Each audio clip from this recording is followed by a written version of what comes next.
Donald Trump no descansa ni los domingos. Acaba de anunciar en su red social Truth Social que ya no va a llegar más petróleo venezolano a Cuba, lo que provoca un nuevo problema para la isla. Y ojo con la declaración del presidente Boric que mencionábamos al inicio en el diario El País, donde habla sobre Cuba como una dictadura. Por supuesto lo vamos a conversar en la mesa de análisis y en la entrevista con el ministro del Interior Álvaro Elizalde en esta edición de Mesa Central. Don Cristian Valdivieso, inaugurando el año de Mesa Central. ¿Cómo estás, Cristian? Bien, ¿qué tal, Iván?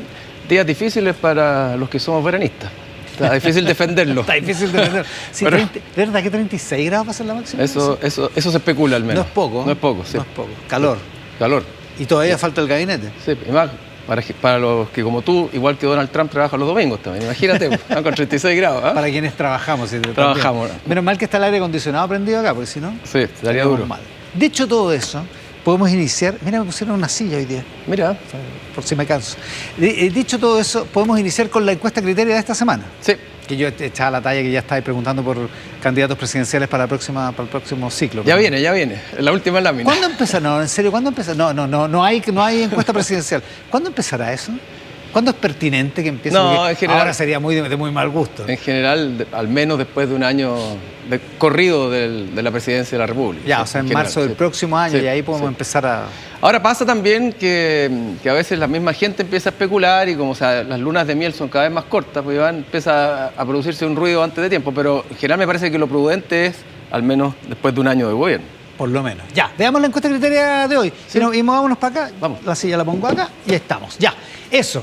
¿Qué preguntamos en principio sobre el...? Vamos a ver dos módulos. Uno respecto de la evaluación que hay sobre la elección presidencial y las expectativas en torno al nuevo gobierno y en términos comparativos con lo que pasó a esta misma fecha cuando fue elegido el actual presidente Boric. Satisfacción con los resultados presidenciales. Considerando los resultados, ¿qué tan satisfecho estás con los resultados de la elección presidencial? A ver, explícate este gráfico. Claro, cuando en enero del 2022, cuando el presidente Boric todavía no asumía, pero ya había sido elegido, el 48% de la población decía estar satisfecho o muy satisfecho con la elección del presidente Boric, y un 52% que estaba insatisfecho o muy insatisfecho. Mostraba bastante curioso, paridad en la satisfacción. O sea, lo ves como parejo, digamos. Se veía bastante parejo. Pero claro, igual curioso porque como que ya había empezado la Boric manía, ¿o no? A esa altura. Claro, pero la Boric manía siempre quedó relativamente acotada al grupo que ha acompañado al presidente un buen rato. Ya. Que no es poco, Okay. el famoso 30%. Ya, o sea, había una especie como de ilusión óptica. De ilusión óptica, claro, que tenía que ver con... Bueno, en esa época también había voto voluntario y por lo tanto el presidente había ganado con mayoría, pero había gente que se expresaba en las encuestas que no necesariamente había votado y que no estaba tan satisfecho. Claro. Dicho Claro, pero dicho era la época en que se juntaban niñitos a regalarle dibujo al presidente afuera de la moneda chica, ¿te acordás? Sí. Ya. Y hoy día, frente a la misma pregunta, ¿cuán satisfecho estás con la elección del presidente, o sea, el futuro presidente Kast? El 58% de la gente dice estar satisfecho o muy satisfecho versus un 42%. Ahora, es interesante que hoy día, con voto obligatorio, esto de alguna manera refleja bastante bien lo que pasó en la elección. El resultado de la segunda vuelta. Exactamente. Entonces todavía hay una satisfacción en el grupo que votó por el presidente electo y una insatisfacción por quienes votaron probablemente por Janet Jara, que hay una correlación altísima. Parece que sí, ¿no? Sí. Y ahora, discúlpame la ignorancia, pero si hubiera habido voto obligatorio acá, ¿habría sido ese el resultado? ¿Habría sido más parejo? No sé. Podría haber sido más parejo o podría haber sido... saberlo, ¿quién sabe? De hecho, se especula que un voto obligatorio hubiera sido más peleada esa elección y aquí, en la última, con voto voluntario, también hubiera sido más peleada la elección si hubiera sido con voto obligatorio. Ahora, recordemos que esta es la elección del 2021, que viene de un año donde la izquierda había arrasado en la convención, o sea, venía con viento de cola. Exactamente. Satisfacción de los resultados presidenciales. ¿Qué más en este ámbito? Probablemente augura. Ahora, el presidente Boric tenía a los 6 meses un plebiscito, tenía muchas dificultades en el camino, ¿verdad? Que no tiene el presidente Kast, en este caso, por lo menos en términos electorales.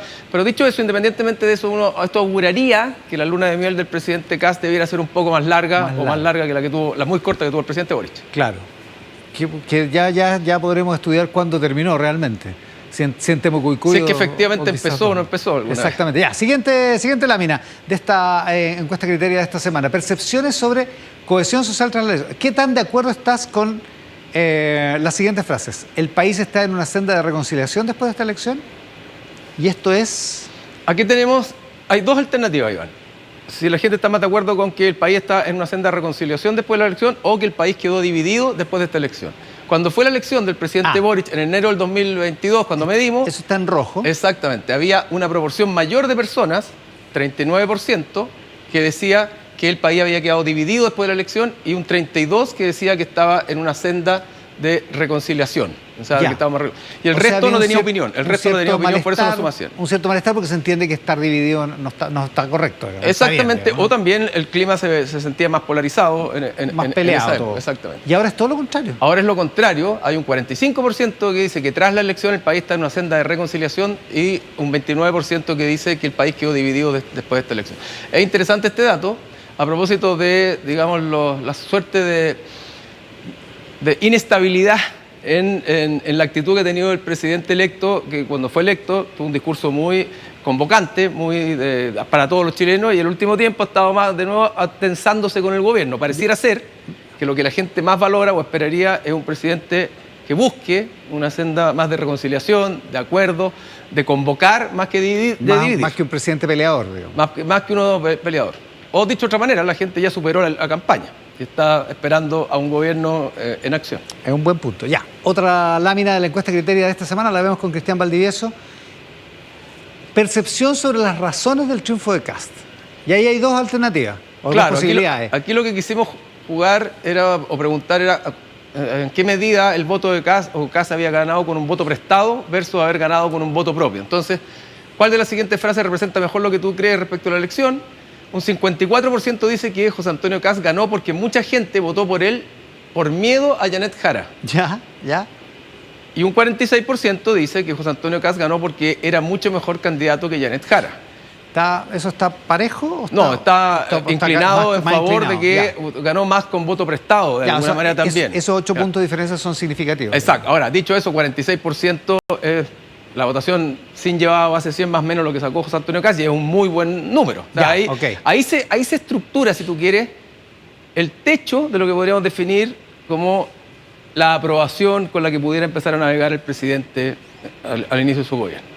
Ya, ese sería el techo. Y quizá el piso también hoy día. Este número, 46. El 46% de gente que dice ganó porque era un gran candidato, era mucho mejor candidato. Ya, o sea, sí debería estar... De ahí para arriba es que empieza a conquistar electores o a convencer electores que votaron por él, o pudiendo haber votado por él, votaron más bien porque no les gustaba la alternativa que tenían al frente. Ya, o sea, más o menos. El segundo o tercer domingo de marzo deberíamos estar aquí hablando de un número más o menos de este tipo. Exactamente. En la aprobación de Kast. Al menos de eso. Ya. Pero partiendo, que en general son mayores las aprobaciones. Sí, claro. Ahora, esto es muy significativo. A mí me impresionó mucho esta lámina porque realmente habla de la división que hay respecto de tu adscripción política, del lugar al que te sientes perteneciente y de lo que opinas de la realidad, digamos. Así es, está muy dividido, muy segmentado, y por eso creo yo que lo más interesante de esto es mirar lo que piensan los no identificados, que son aquellas personas que no se ven a sí mismas como en el eje izquierda-derecha, pero que al mismo tiempo son el mejor proxy del votante obligado o el votante desafectado, que llamamos. Claro. Cuando la misma encuesta les pregunta, ellos no se ponen en la izquierda, centro y derecha. Y en general tienden a coincidir con la gente que es más pendular.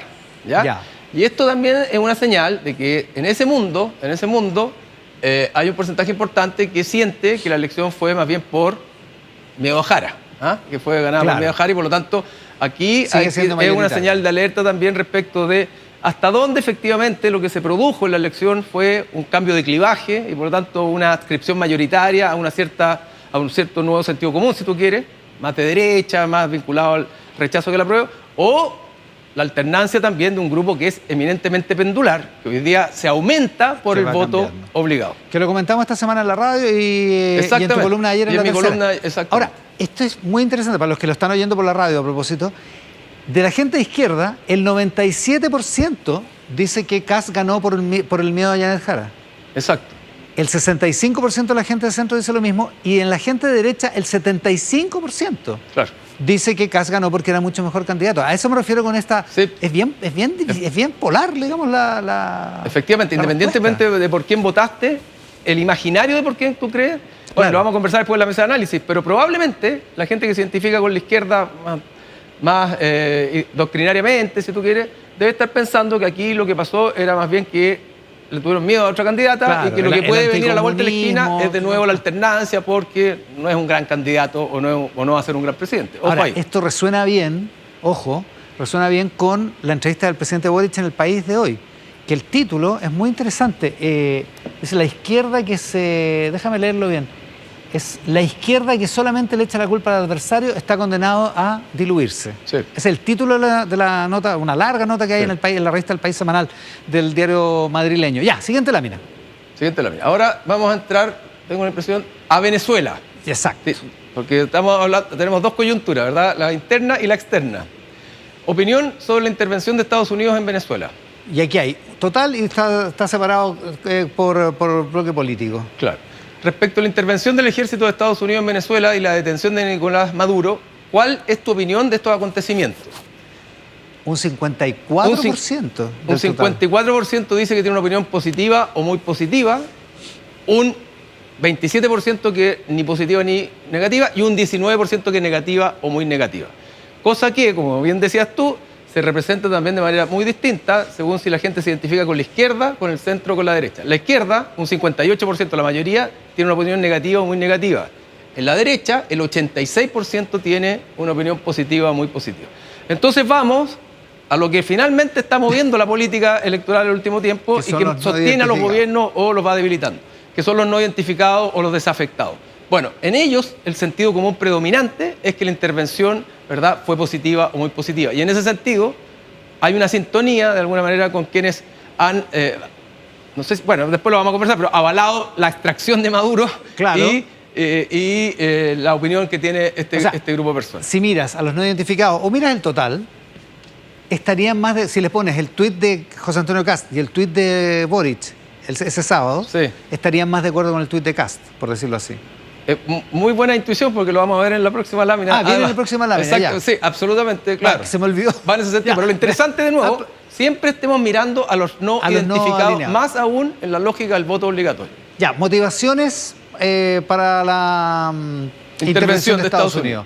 En rojo, por el interés de Estados Unidos en el petróleo y otros recursos naturales. En azul, por defender el Estado de Derecho para protegerse frente a amenazas como el narcotráfico y el terrorismo. Y en marrón, café, no lo tengo claro. Esto yo lo encuentro muy interesante, Iván, porque el 58% de las personas en Chile encuestadas dice que el interés principal de Estados Unidos por intervenir es el petróleo y otros recursos naturales. Muy pragmáticamente, es decir, aquí conviven, y eso le cuesta mucho a la élite política entenderlo, conviven dos miradas que parecieran contradictorias pero que existen.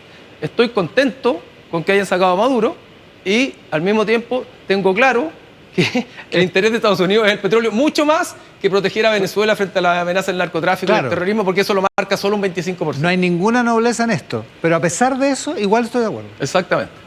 Claro, es un equilibrio delicado. Es un equilibrio delicado que también te muestra que eso también lo ven los no identificados, lo comparte la mayoría de la izquierda, la mayoría del centro, y en la derecha hay más dudas, pero igual es un porcentaje pero igual es un relevante. porcentaje importante. Y por lo tanto, acá lo que va a ir pasando en términos de opinión pública probablemente es que en la medida que la motivación de Venezuela, de Estados Unidos, sigue siendo fundamentalmente su propio interés y no pasen cosas relevantes en Venezuela, bueno, eso puede ir bajando el nivel de adscripción a la extracción de Maduro. Siguiente lámina.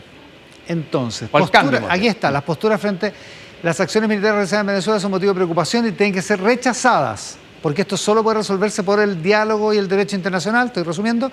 Y en azul, la detención es positiva para la región, el gobierno es ilegítimo, vinculado al narcotráfico y es responsable de grave crisis humanitaria y de seguridad. Y aquí, de nuevo, una gran mayoría a favor de la intervención. Claro, acá, como tú decías, resumimos los tuits de José Antonio Cast y del presidente Boric y los pusimos como dos miradas respecto a la situación, sin ponerle nombre, ni Boric ni Cast, sino porque que eso lo pusimos como tema. Elimina un cierto sesgo. Exacto, contenido. Y claro, el 72% dice, o está más cercano a lo que tuiteó o que escribió en X el presidente electo, y el 28% más cercano a lo que tuiteó el presidente Boric.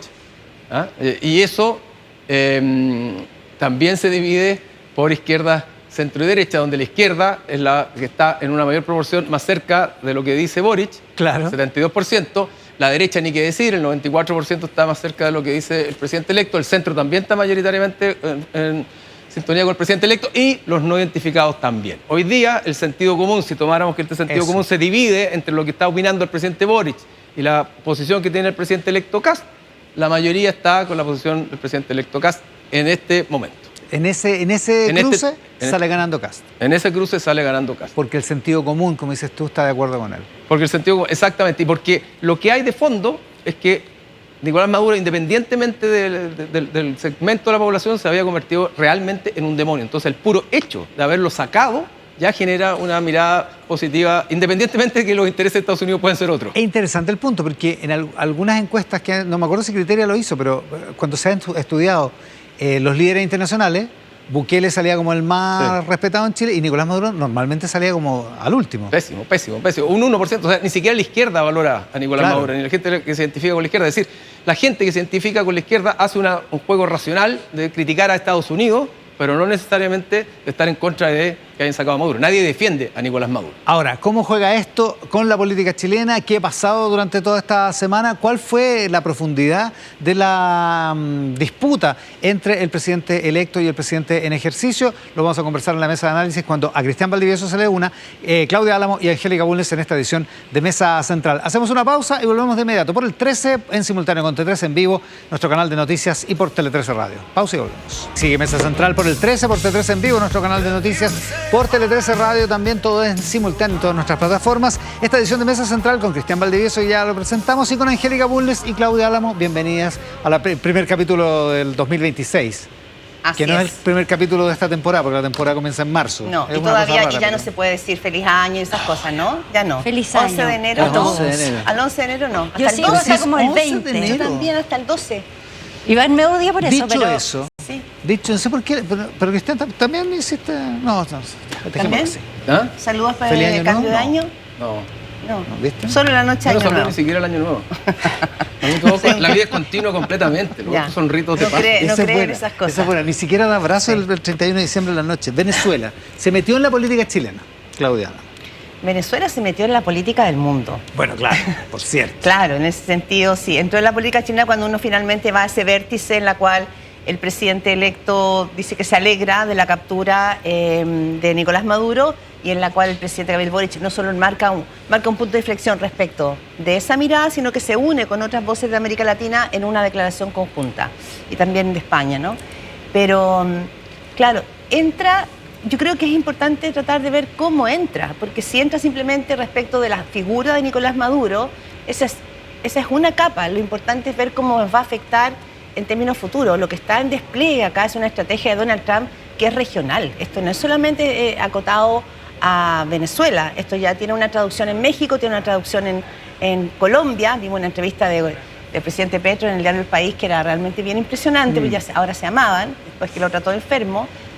Pero hay que ver Después que le negó la visa. la Bien profundidad. increíble que la entrevista con el presidente, o sea, el llamado de Donald Trump con el presidente Petro es con los periodistas del New York Times todos sentados Todos al sentados, frente sí. de su escritorio. Con Salma. súper confidencialidad. Súper Todo. impresionante. Entonces Menos yo mal creo- que respetan los de récord.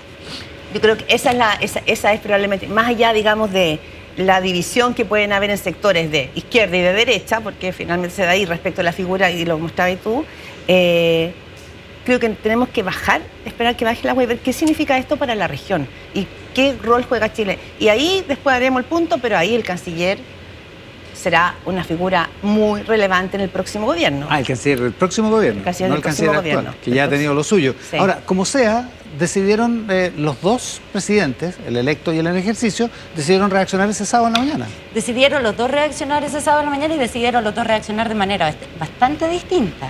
O sea, el presidente Boric, yo creo que fue uno de los primeros presidentes que reaccionó en la región. Fue muy temprano, Fue muy temprano, que condenó esta intervención, y después el presidente electo sale a celebrar la caída de Maduro, sin como pronunciarse específicamente sobre la acción de Estados Unidos, pero sale a celebrar la caída de Maduro, y desde ahí, bueno, esto lo llevó como a tener un cruce durante toda la semana, en que después de varias semanas tras la victoria de José Antonio Kast, en que todos habían mantenido como un tono como de consenso, de acuerdo, esta semana volvieron a encontrarse por el tema de Venezuela y por otros más.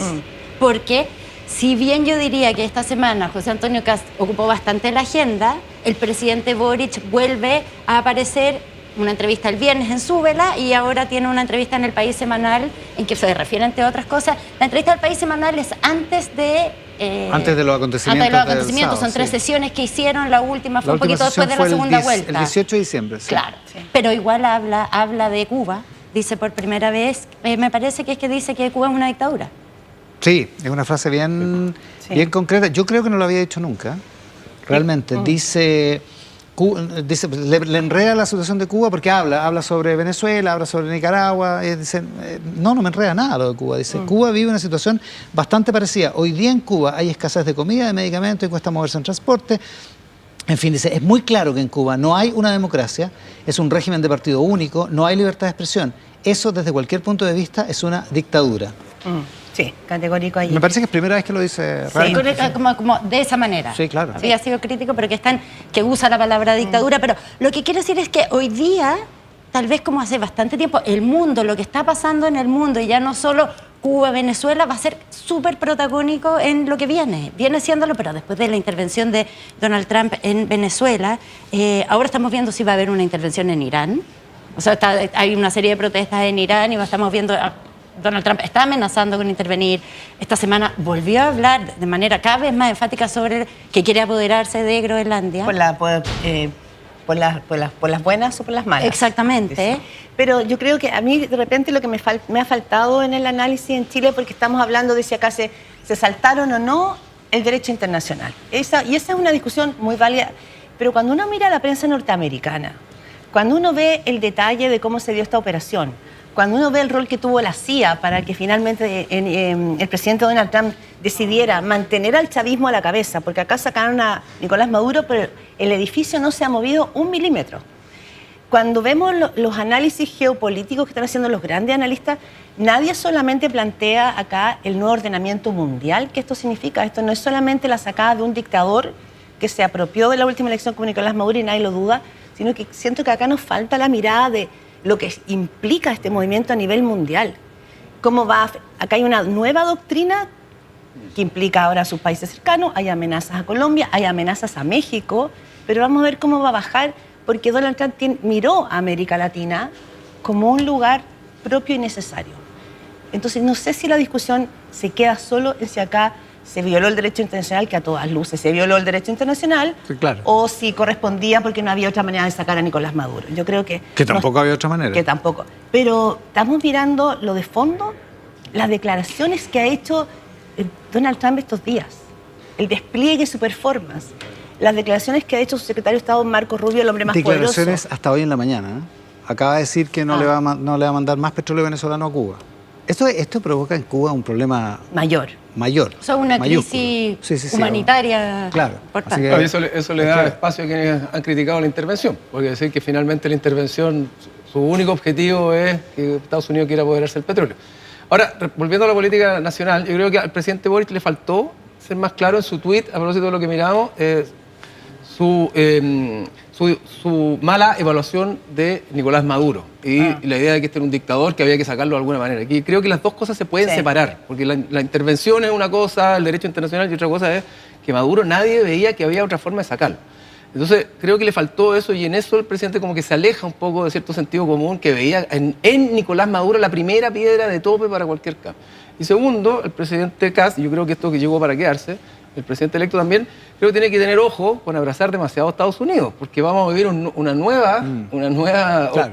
ordenamiento mundial, y nosotros no podemos abrazarnos a uno de los ejes donde va a estar el poder, porque nosotros comercializamos con todo el mundo. Nuestro principal socio comercial es China. Entonces, así como se le ha criticado al presidente Boric pelearse de repente porque sí, y a veces en una lógica poco estadista y más de pataleta con Estados Unidos, hay que tener cuidado hoy día, en la nueva realidad que vamos a vivir, con abrazarnos demasiado a Donald Trump, sobre el cual hay evidencia, y todo el mundo, de alguna manera, que lo mira desde afuera, dice, aquí Donald Trump es un nacionalista y un populista. Nacionalista, lo dice Álvaro Vargas Llosa, una muy buena entrevista que recomiendo en el Mercurio. Nacionalista porque está preocupado solo de sus intereses de los Estados Unidos, eso es un dato, independientemente de los hechos. Y un populista porque también ha mostrado saltarse toda la institucionalidad. Eso no es una especulación. Donald Trump, acuérdense cuando negó la elección, su derrota electoral. Sí. O sea, y cuestionó la institucionalidad, ha intentado intervenir en los tribunales de justicia. Entonces, esto es complejo y pienso que no solo está impactando hoy día, sino que va a seguir impactando. Y hoy día, en adelante, vamos a tener una diferencia, porque el presidente electo es más pro, si se quiere, Estados Unidos, de alguna manera, o no sé, O Donald Trump, pero al mismo tiempo Chile Trump, comercializa con todo el mundo y por lo tanto nosotros no podemos abrazarnos a nadie. No solo recordar que Donald Trump se atribuye el triunfo de José Antonio Cast. Sí. Ese que era su candidato. Y el de Milei. Por eso, otros. pero es que en el caso Y en de Milei, en el caso de Milei, bueno, en la Fue última bastante elección en la evidente. legislativa Sí. tuvo Sí, la una legislativa. acción evidente, pero en este caso en Chile es menos evidente, por lo menos. Pero para se lo mí. atribuye. Ahora, Kast no menciona a Estados Unidos en su primer tuit y no volvió sobre el tema, No. que me parece en la semana. no. No, solo habló ese sábado. Sí, tomó prudencia en En cambio, eso. para el gobierno esto fue un tema capital, como para recuperar protagonismo. Habló el presidente 2 veces, con Habló 2 la tuits vocera. distintos, y habló la portavoz también. Sí. O sea, digo, fue tema, digamos. No, sí, totalmente. Ahora, Y va a seguir siendo tema. iba a seguir siendo Cuando sea la tema. oposición, creo yo, porque Y va a todo lo que seguir. no pase y que se espera que pase en Venezuela en términos de democracia y libertad, probablemente va a seguir siendo tema de la izquierda para enrostrarlo respecto de la posición que tuvo. Sí. Me recuerda a nuestra Paula Valenzuela que habló por última vez el lunes, porque a todo esto, como si esto hubiera pasado hace un mes, el lunes pasado, a Kast lo proclamó el Tribunal Calificador de Elecciones Sí. como presidente electo. Sí. Y ahí contestó preguntas. Se suponía que iba a contestar una pregunta, iba a contestar 3 preguntas, una sobre Venezuela, al final habló solo sobre Venezuela, pero se mantuvo más o menos en esos Sí. márgenes, digamos. Ahora, ¿no? su cautela es la cautela que hemos visto en China, es la cautela que hemos visto en Rusia, es decir, uno puede presumir cuáles son las posturas de estos. Aquí está en juego los intereses de China, de Rusia, de Irán, que está viviendo una situación muy compleja, pero yo creo que tomó nota respecto de que hay una prudencia dando vueltas, porque me entrevistaba a John Lee Anderson recién para un podcast que yo hago y me decía, en los círculos de la Casa Blanca, la gente se habla de Donald Trump como el nuevo rey del mundo. Y finalmente lo que se está entendiendo acá es que le está funcionando a sí mismo como con esa sensación de monarquía. Por eso digo, es importante lo que pase con el próximo gobierno y quién vaya a ser su canciller en la perspectiva de lo que estamos hablando. Cuál va a ser el diseño, la manera de relacionarnos en los intereses económicos y políticos. Reservémoslo del gabinete. Sí. Dejémoslo para un momento Sí. después, porque la otra fuente de conflicto con Kast provino probablemente del segundo tuit del presidente Boric, cuando dice que hay algunos que se arrodillan y le rinden pleitesía a Donald Servir. Trump. Ah. Muchos entendieron que estaba hablando el presidente electo, pero el presidente electo no se dio por aludido. No se dio por aludido, pero entró, o sea, como que se instaló la polémica entre ambos dos. Y después sí, el presidente electo no habló de Venezuela, pero sí fue sumamente crítico del gobierno en el encuentro que tuvo en Icare el jueves con los empresarios. Como no había sido. Como desde- no había desde la sido elección, ¿no? desde la elección, exactamente. Entonces dijo que el país estaba quedando en una situación fiscal muy compleja, que había mucho desorden, entre otras cosas. Hace una serie de críticas. Y yo preguntaba, decía, ¿por qué entra de nuevo en La esta... campaña, una lógica de campaña. Cuando se subió, cuando lo primero que él dice, cuando empieza a exponer en Icare, que esto es un desayuno que hubo el jueves en que él parte exponiendo y después contesta preguntas en un panel. Habló harto rato, habló casi una hora. Exactamente, fue un discurso largo y parte diciendo, yo ya no estoy en campaña. Pero la verdad es que tuvo algunos aspectos de campaña esa intervención en las críticas al gobierno y preguntaba, ¿por qué vuelve? Dice, porque ya tocaba salir a responder, porque desde el gobierno, desde el propio presidente, la vocera, el ministro Elizalde, nos habían estado atacando. Ah, ya, o sea, encontraron que ya era el momento. Era el momento de salir a responder. Ahora, dicen también que no fue para tanto. Eso es lo que dicen los republicanos. No sé. puede no haber sido para tanto, pero... O sea, igual fue duro el comentario sobre la ley de ajuste fiscal, Sí, no, o sea, de fue- reajuste. No, yo creo que el gobierno lo resintió, porque además fue en un momento donde el gobierno está insistiendo en su narrativa de entregar un país normalizado, un país donde bajó la pobreza, se atribuye de alguna manera también la baja de la inflación, que le corresponde más al Banco Central, pero también el gobierno por lo menos tiene que preocuparse de mantener cierto orden para que la inflación baje. O sea, está en un momento donde el gobierno quiere entregar un país mejor al que recibió. Claro. Eso es lo que quiere instalar. Y esto vuelve de Sí. alguna manera a pegarle la línea de flotación. Ahora, tengo la impresión, y esto mirando un poquito de lo que puede pasar, es que el presidente Boric va a buscar sistemáticamente al futuro presidente Kast para transformarse él en su próximo contradictor. Así como Kast logró muy Claro. bien transformarse en el gran Sí. contradictor de Boric.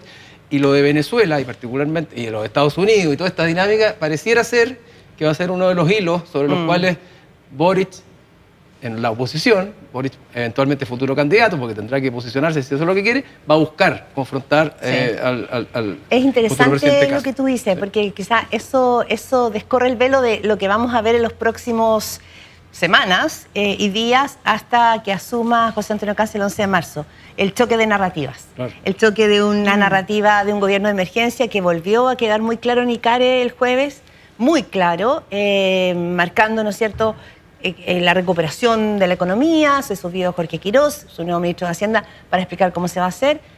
Y una narrativa que en este caso estuvo como acolchonadita por los resultados de la encuesta CACEN, Claro. que le dio a Boric, al presidente Boric, otro argumento. Entonces, esas narrativas es lo que vamos a ver probablemente aquí al 11 de marzo. Claro, porque el presidente como que se ofende por la tesis del gobierno de emergencia, porque dice un gobierno de emergencia solo sirve si es que el país se está cayendo a Sí, pedazos. Y por Eso el es como- Chile se cae de pedazos. Es Es- una esa- frase que es- cada sí. vez que puede sale a responder. En todo caso, Y- va a y ser lo que va a venir, interesante. cortito, lo que va a venir es que este gobierno, cuando sea oposición, va a decir que ellos recibieron un país que está en emergencia. Claro. Acuérdense de mi Los- proyectémoslo. Claro, lo dijo un diputado del Frente eso es lo que va a Amplio, venir. que no recuerdo su nombre en este minuto, Porque que siempre ha fue sido la Boric el tesis que de había ellos de la recibido ese- normalización. Sí. Como de ya normalizar el país. Pero mañana va a ser sumamente. Van a pasar dos cosas interesantes esta semana. Mañana es la inauguración del Congreso del Futuro. Claro. Y eso es a las 9 de la mañana y están convocados el presidente y el presidente electo. Los dos hablan, se supone, mañana. van a hablar, sí. Van a hablar, primero habla, entiendo que es José Antonio Kast, y después el presidente Boric. Va a ser interesante ver qué dice cada uno y si efectivamente Sí. como que se ve este contraste de narrativas. Guido Girardi lo dio por confirmado el otro día ante 3 en vivo. Sí, Que iban a estar los que iban dos. a Sí, estar los yo dos, también sí. entiendo que van a Sí. estar los dos hasta donde se van a estar. Sí. No sé si es oficial, pero entiendo que van a estar los dos. Y el miércoles hay un seminario en el marco del Congreso del Futuro con la Cancillería en que expone Michelle Bachelet sobre el multilateralismo. Todo esto en el contexto de que también está la duda sobre si el gobierno de José Antonio Kast, una vez asumido, va a apoyar su candidatura. Eso pasó esta semana también, que renunció Sí, la Paula embajadora de Narváez. Naciones Unidas, Paula Narváez. Sí. Solo rebobinar un poquito Sí. de lo que decíamos al comienzo, cuando hemos dicho que se acabó el guante blanco por las declaraciones que hizo José Antonio Kast en ICARE, yo me quedé pensando, ¿cuándo hubo guante blanco? El guante blanco fue un espacio muy breve cuando gana José Antonio Kast, Gabriel Boric lo llama republicanamente, le da, ¿no es cierto?, y tiene esta conversación que estábamos todos juntos acá cuando la vimos, ¿te acuerdas esa noche de la elección? Claro. Dijimos, qué emoción que este país tenga este sentido republicano. Chile es el mejor país ¿Te de Chile. acuerdas que estábamos Sí, aquí esa total, noche? sí. Y después, como que José Antonio Kast muchas cosas decía, bueno, eso corresponde al presidente electo, pero fue un paréntesis de guante blanco. ¿O no?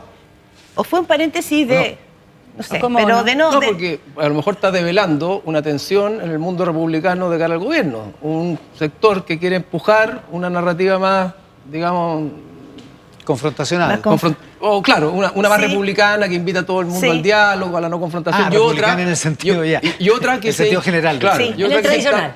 y otra que emerge ahora de nuevo, que es como más de campaña, de sostener la aprobación del gobierno en contra y criticando al resto. Muy parecido a lo que hace Javier Milei en Es Argentina, muy sobre un todo muy al buen principio. punto. Ahora, Sí. en Que yo creo que esa segunda es un buen narrativa, punto. yo creo que esa segunda narrativa tiene un riesgo, y es que en Chile la gente rápidamente se olvida del gobierno anterior y empieza a cobrarle cuenta al gobierno actual. Al gobierno. Al gobierno Si que la está en culpa la curso. tiene el gobierno. Exactamente, Claro, o sea, entonces, la frase es por eso, Exacto. porque la culpa la tiene el gobierno. Claro. Ahora, pero en la OPE dicen que no fue para tanto lo del jueves.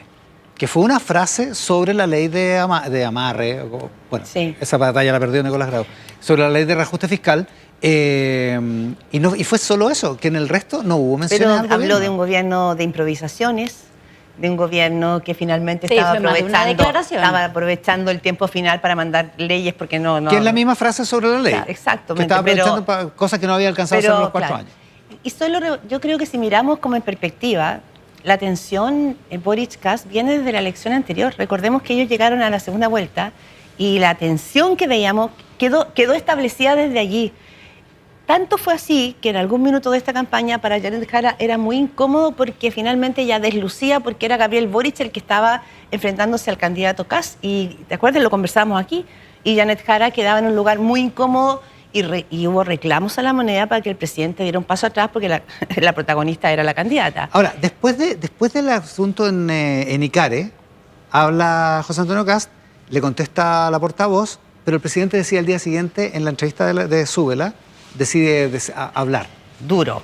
Y habla duro, dice que Kast... Miente. Que decía mentiras. Que decía mentiras con respecto a su gobierno en relación, sobre todo, lo dice en relación a la cifra de pobreza, porque justo el jueves salió la encuesta CACEN, que muestra que había un retroceso de la pobreza en Chile desde el año 2022. Y más, perdona Angélica, dice que es mentira y dice que de alguna manera deja entrever que ganaron una elección sobre la mentira de que Chile se caía a pedazos. Claro, que Chile se caía a pedazos y que decían cosas como que la pobreza había aumentado. Claro. Yo lo que no alcancé a chequear es si efectivamente José Antonio Cast dijo. ¿En qué momento dijo que había aumentado la pobreza?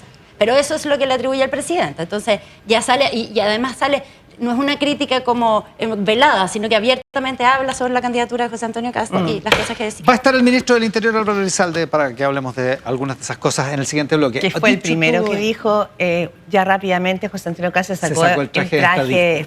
Antes que la vocera lo dijo porque Elisa. fue uno de los que entró en la controversia. Viene en el siguiente bloque el ministro del Interior. Ya, el gabinete, el 20, ¿no? Se supone que es el 20. O sea, dijo. No, dijo, eso fecha dijo del 20. el jueves, porque partió la semana diciendo confirmando que se iba a atrasar. Inicialmente era el 15, que se iba a atrasar. Después dijo 20, 21, 22, 23. Y el jueves dijo va a ser el 20 el acto en que se presenta el nuevo gabinete. Pero la verdad es que el gabinete se ha estado presentando ya desde hace un tiempo, por goteo. Yo no tengo recuerdo de un gabinete tan filtrado, ¿no? O sea, lo que sabíamos, por ejemplo... Filtrado que se sepa, digamos. Claro, y más que filtrado, confirmado. Porque en el caso de Icare, José Antonio Cast, cuando le pide a Jorge Quiroz que suba al escenario, ya su nombre ya no estaba filtrado, sino que finalmente dice, bueno, yo no soy el técnico, que él explique. Todo el mundo entendió que era finalmente, ¿no es cierto?, la consagración y la oficialización. Y el martes ya lo había hecho en la Confederación de la Producción y el Comercio. Exacto. Era una reunión con 10 personas, con 12 personas. Eso para mí es público. Totalmente. Sí. Y con Claudio Alvarado, ministro del Interior, también fue público, aunque sabíamos que siempre hay un ministro o alguien que queda a cargo de la transición de un gobierno a otro. Pero ya son muchos los nombres que aparecen como nombres confirmados del próximo gobierno. Martín Arrau en Obras Públicas. Que también lo confirmó ese día en la CPC. Sí. Claudio Alvarado en Interior también confirmó a... ¿Quién más? Está José García Rumino. García Rumino, eso lo dijo el que jueves. también estaba en Secretaría que vamos a de quedar cansados después de unos años trabajando. Sí, son 5. ¿Quién más? Mara Cedini como vocera. Pero él no, eso no lo escuchaba él confirmado, pero ya todo el mundo lo da por confirmado. Todo el mundo lo da por confirmado. Cuando fue a ver a Desbordes, confirmó a María Jesús Wolf. Wolf como ministro de Desarrollo Social. Y los nombres que corren son Maicho Malí en Salud, hermana del arzobispo de Santiago. Que yo no tengo información, pero todo el mundo la da por confirmada. La dan casi por confirmada. María Paz Arzola en Educación, también la están dando por confirmada, una joven de 39 años, técnica, parece que sabe que... Sí, Libertad de Desarrollo. Libertad de Desarrollo. Lleva más de 10 años estudiando la educación. Sí. Y el diario La Tercera el último hoy, nombre. ¿no? Ese nombre... En una nota de Víctor Cofré, que también había hecho la nota sobre Francisco Pérez Maquena. Hay que decirlo, porque La Tercera también adelantó el nombre de Francisco Pérez Maquena como canciller. Subdirector del diario La Tercera, dice un periodista, exdirector de diarios y ex ejecutivo de CMPC, asoma como ministro de Defensa, Guillermo Turner. Mira, no lo da por confirmado, pero pega en el palo. Sí. ¿Es verdad? Es verdad.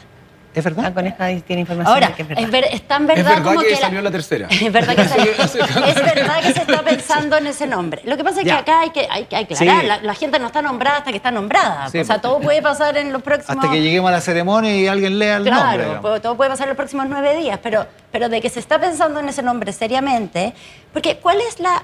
Yo no sé si esta estrategia de empezar a dar a conocer los nombres fue que se filtró o fue desde el comienzo una estrategia, pero rápidamente, haya sido lo que haya sido, se convirtió en una estrategia. ¿Ya? O sea, como... Se adaptó. No sé si el primer nombre que se filtró, o sea, el primer nombre que salió se filtró o no, pero después se convirtió en un diseño, de ir dando como a conocer nombres. También, uno para como probar nombres, poner a prueba, pero también porque lo que están pensando es que los futuros ministros y ministras pueden empezar a trabajar desde ahora ya, a conformar equipos, que participen también en la discusión sobre quiénes serían los subsecretarios, porque el 20 se va a nombrar el gabinete y después a finales de enero los subsecretarios. Claro, entonces para poder avanzar, para que el gabinete pueda empezar a actuar y a operar desde ahora ya. Desde ahora ya. De hecho, esa ha sido una de las fuentes de las filtraciones, ha sido que algunas de estas personas están empezando a armar equipos. Claro. Entonces, me lo dijeron en el caso de Maicho Malí. A mí lo que me dijeron con respecto al gabinete... Maicho Malí. Sí. Con respecto al gabinete es ojo, no saquen conclusiones precipitadas porque cuando conozcan la película completa se van a sorprender. Y yo tengo que decir que lo están logrando, me están sorprendiendo con los nombres. Sí, porque no la son... sorpresa es carente de valencia emocional. Claro, pero son ¿Positiva nombres... o negativamente Claro, te están puede sorprendiendo? ser de todo. Pero por lo menos hay sorpresa, porque no son los nombres que no son los nombres de los partidos, lo que eso puede ser positivo y negativo, porque cuando haya problemas, bueno, los partidos se van a sentir menos comprometidos. No son los nombres que los partidos entregaron como No son los nombres que los partidos entregaron, pero además no son los nombres de la política tradicional. Maicho Malí no viene como... no son Luis Castillo no hubiera sido menos sorprendente. que se suponía que era. Claro, Guillermo Tenner también es una sorpresa para Defensa y así varios otros. Francisco Pérez Maquina también fue una sorpresa. Chile Vamos ya está un poquito... O sea, la triste, por tercera, decirlo de alguna ¿sí? manera, o ¿Hay cierto incomodidad? resentimiento. Sí, la tercera dice Día que hasta ahora hay solo un nombre de Renovación Nacional en la UDI siendo parte, digamos, de esta estructura de gabinete. Pero Que es René García. José García Ruminot.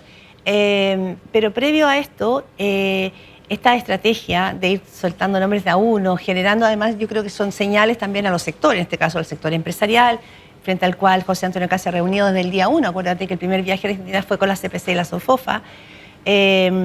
También tiene una estrategia probablemente de ir anulando al gobierno anterior en esta choque de narrativa.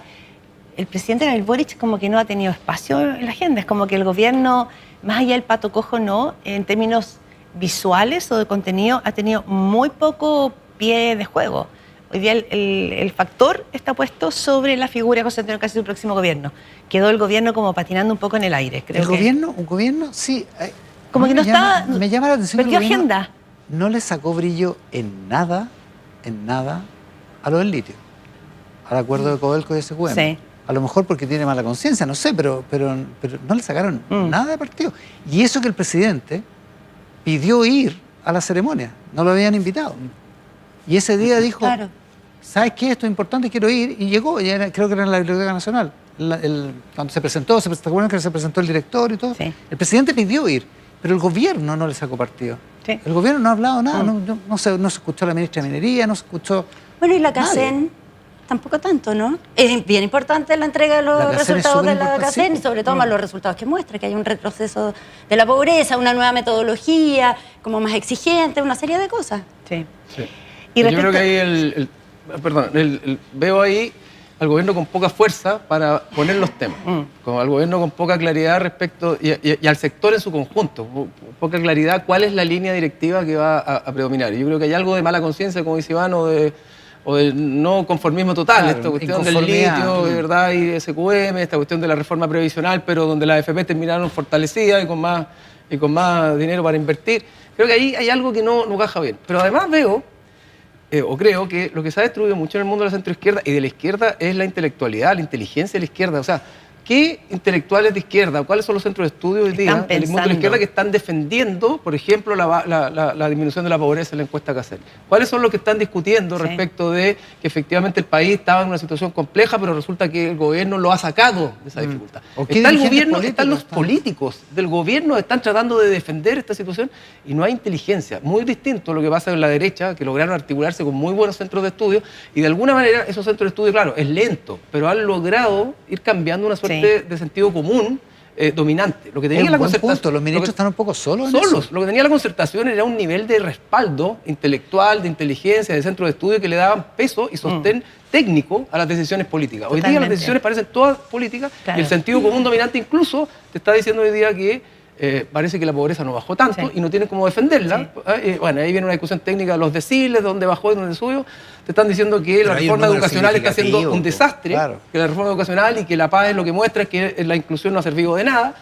¿Y dónde está la inteligencia de la Bueno. izquierda? Yo creo que ahí hay un tema muy relevante Ese y que creo que desfonde- esa es la razón de Sí. fondo de la falta de autocrítica que tienen, que la autocrítica la hacen los mismos incumbentes, Y ahí lo que los nos mismos lleva a la políticos, los mismos declaración gobernantes. de Exacto. Janet Jara Claro. en la fiesta de los abrazos, Ayer. este fin de semana, ayer, en que dice que ella no está de acuerdo, esto es en la fiesta que hace el Partido Comunista, en que reaparece Janet Jara después de la elección, que no había hablado públicamente, Claro. no estuvo en el Día del Caldillo Congrio, que es lo que hace el Partido Comunista después de Año Nuevo. y dice que ella no está de acuerdo con echarle la culpa a la derrota solamente a la situación internacional, al avance de la ultraderecha, sino que cree que la izquierda tiene que hacer una crítica descarnada con respecto a lo que pasó, lo que coincide también un poco con el discurso que da el presidente Boric en la entrevista del País semanal, que dice lo mismo, dice que hay que hacer una autocrítica y que no basta con echarle la culpa al empedrado. Es decir, claro, tienen acuerdo en eso. El presidente Boric, es la frase que da título dice: la izquierda que solamente le echa la culpa al adversario está condenada a diluirse. Y Janet Jara dice: yo soy de la tesis de que no todo es culpa de los otros. Sí. Ahora, lo que vamos a ver en la izquierda, que todavía no lo vemos, es un proceso que normalmente se da, que en algunos sectores va a haber mucha negación. Yo creo que si uno mira el Frente Amplio, por más que han dicho que están haciendo reflexión, el Frente Amplio está bastante como afianzado en las cosas que sí hicieron. Hay entrevistas de estos días, ¿no?, de dirigentes del Frente Amplio, como tenemos que sacarle lustre a las cosas que sí hicimos bien, pero hay sectores del Partido Socialista que tienen muy claro que no tienen propuesta para lo que viene, que actualmente como sector político a nivel mundial no solo no están dando respuesta, no están conectando con las grandes mayorías, no están conectando con el mundo de los trabajadores. Por esa razón, el Partido Socialista entiendo que está preparando ya un seminario, un encuentro grande para marzo, que está liderando Osvaldo Andrade, para llevar adelante justamente este espacio de reflexión. El PS tiene más carrete de reflexión, pero no quiere decir que vayan a aterrizar realmente en el desgarro que implica esta derrota. Porque claro, pero en el intertanto pasa lo que dice Cristina y lo que veíamos. Total. Sale la PAES y sale mal, sale la CACEN y sale a contrapelo. Empezaron los beneficios en enero de la reforma de pensiones y no ha habido palabra. Sí. Salió lo del litio, que es realmente, o sea, le podéis sacar brillo porque puede estar en desacuerdo con que no hubo licitación, pero el resultado va a ser, y tampoco hay. Entonces, no hay una intelectualidad orgánica, una inteligencia que esté defendiendo las decisiones políticas. Y quienes defienden en la izquierda las definiciones políticas son los mismos políticos. Entonces son los incumbentes. Y eso les resta credibilidad inevitablemente. Y por otro lado... Perdona, una cosa es la intelectualidad, que es lo que da concepto y conceptualiza finalmente tus logros o tu narrativa. Y tampoco pareciera ser que haya un diseño comunicacional, que puede tener o no un colchón de narrativa o intelectual, pero tampoco vemos un gran despliegue comunicacional en defensa de esto que pareciera ser que el propio presidente Boric... Claro, lo que refuerza la idea de que en la izquierda hay narrativas encontradas y difíciles de congeniar, y por lo tanto eso afecta la construcción de un sentido común y una narrativa... La capacidad. Sí, y eso mismo también le resta peso a las decisiones o a las situaciones más erróneas o las dificultades que está teniendo el gobierno entrante y probablemente en el futuro, porque todavía el peso de la prueba sigue estando en el gobierno actual. Y el otro tiene el viento a favor, si tiran un nombre que parece más o menos llamativo y empieza todo el mundo a hablar de ese nombre. Algo que se convirtió en estrategia, digamos. Claro, no, perdona, que algo que podríamos interpretar también como algo raro o una suerte de desempoderamiento del presidente electo, que va y le ofrece a José Luis Daza, que José Luis Daza le dice públicamente que no. O sea, la interpretación sería distinta, pero el foco todavía está en las tensiones y las dificultades que tiene la izquierda y posiblemente algunos de los errores no forzados que ya está cometiendo este gobierno, que se ve un poco más ansioso y no tan claro como estuvo durante la campaña. Esos errores empiezan a quedar medio colados, ¿verdad? Porque el foco está todavía en las tensiones de la izquierda. Ya. Así están las cosas. Vamos a ver qué pasa esta semana. Vamos a ver qué pasa mañana. Porque va a estar bueno mañana el encuentro en el Congreso del Futuro. Va a estar bueno el encuentro, pero también qué está pasando internamente. Porque una cosa es lo que pasa para afuera, estos nombres que van goteando, pero también cómo está viviendo, por ejemplo, el Partido Republicano, que tampoco va a ser tan protagónico en este gabinete. Y se están empezando a filtrar cosas, porque, bueno, todos somos humanos, la gente se hace expectativas que a veces no se ven cumplidas. Para el partido no debe ser fácil. La gente enojada es muy peligrosa. Claro, pero para el Partido Republicano no es fácil haber trabajado todos estos años para llegar al gobierno y que después tener que ceder espacio. Entonces, interesantes las cosas que están pasando como en la negociación más profunda. Con Angélica Bulnes. Claudia, ¿hablamos lo último? Sí, que es importante lo que dice la Angélica, porque finalmente también esto devela que acá ha sido el presidente electo, José Antonio Kast, él está con la planilla eligiendo a su gente. Él ha dicho y mandó un recado en Icare también, ¿no es cierto?, que él quiere a los mejores. No quiere emular el gobierno de los mejores ni el 24/7 a Sebastián Piñera, pero sí dice: se van a sorprender de mi gabinete porque hay muchas figuras independientes. Claro, es el gabinete de Kast. Eso puede ser, claro, es el gabinete de su círculo más cercano. Pero hay cuestionamiento a muchos nombramientos porque tú necesitas también para un gobierno de emergencia tonelaje político. Sí. Y no sabemos nada del ministro de Seguridad, porque si tu gobierno es de emergencia, tu ministro de Seguridad es la figura más relevante. Entiendo que siguen, no sé si, pero que hasta hace poco seguían tratando de convencer a Rodolfo Carter. Que no asuma como senador. Claro. Hay gente que... dicen tantas cosas. Hay gente que me dice que está, no Carter, no que hay otro dice, nombre. Que está listo. Sí, está a mí también nombrado. me dijeron que está listo. Pero anda a saber tú. Cristian Valdivieso, Angélica Bulnes, Claudia Álamo. Que tengan un bonito fin de semana. Qué linda mañana de domingo, tenemos otra. Y además templada, como una brisa fresca. 37 grados, dice. Que les vaya bien el resto del domingo. Gracias. Hacemos mesa Buenos central acá en el 13, en simultáneo con nuestro canal de noticias T13 en vivo, con Tele13 Radio y con nuestros... Hacemos mesa central por el 13, en simultáneo con nuestro canal de noticias T13 en vivo, con Tele13 Radio, en todas nuestras plataformas, con el ministro del Interior, Álvaro Elizalde. Ministro, muchas gracias por la gentileza de estar acá. Buenos días. Buenas tardes, Iván. Siempre un agrado venir a la mesa central. Toda la razón. Buenas tardes. Primero, ¿quiénes son los líderes serviles que rinden pleitesía a Donald Trump que mencionó el presidente en su tuit? Bueno, el presidente hace una referencia genérica respecto de, sobre todo, cuál es la actitud que se tiene con las nuevas políticas que ha implementado el presidente de Estados Unidos y el impacto que tiene no solo en la región, sino en el mundo entero. Lo que hay de fondo es finalmente la defensa de lo que ha sido la política exterior chilena desde siempre. Chile es uno de los fundadores de Naciones Unidas. Es más, el organismo más antiguo de Naciones Unidas, que la antecede por más de 2 décadas, que es la Organización Internacional del Trabajo, pues bien, Chile formó parte de su fundación. Y por tanto, desde siempre nuestra política exterior ha sido promover el multilateralismo y el respeto estricto al derecho internacional. Ya, pero una cosa es defender el derecho internacional y otra cosa es decir que los que no lo respetan, por decirlo así, son líderes serviles que rinden pleitesía al presidente de Estados Unidos. Digamos, Porque son yo cosas entiendo que el distintas. presidente hace referencia... Hace una referencia general. No estaba hablando de General. José Antonio Caz, para ser concreto. Yo creo que es una referencia general, sí. Porque no es una actitud aislada tampoco la que se ha visto respecto de líderes de distintas partes del mundo en lo que respecta a la política que está llevando adelante el presidente Trump. Usted que el otro día dijo que el presidente electo se había sacado el traje de estadista, ¿cree que Cast está le está rindiendo pleitesía a Trump? Tenemos una postura evidentemente distinta respecto de lo recientemente acontecido y la forma en la cual se debe liderar la política internacional del país. Lo que representa el presidente Boric es la continuidad de la historia de Chile en política internacional. ¿Cast no lo representa? ¿Por qué razón? Porque somos un país pequeño, al fin del mundo, y finalmente, si no es el derecho internacional el que determina la forma en la cual se relacionan los estados, la regla que impera es la regla de la fuerza. Ya, pero no le ¿Y pregunté eso. quienes tienen mayor poder la pregunta es si el militar? presidente electo le está rindiendo pleitesía a Trump y no está respetando la política tradicional de la política Al margen de del la país. polémica, para no desviarme del tema de fondo, lo que puedo señalar es que lo que respecta al gobierno del presidente Boric, lo que hay es una postura que representa una línea de continuidad con lo que ha sido la política exterior de Chile desde siempre. Esto pone en problema a la izquierda porque la pregunta sobre el derecho internacional es, por supuesto, muy pertinente y es evidente que se violó el derecho internacional. O sea, es bien difícil discutir eso.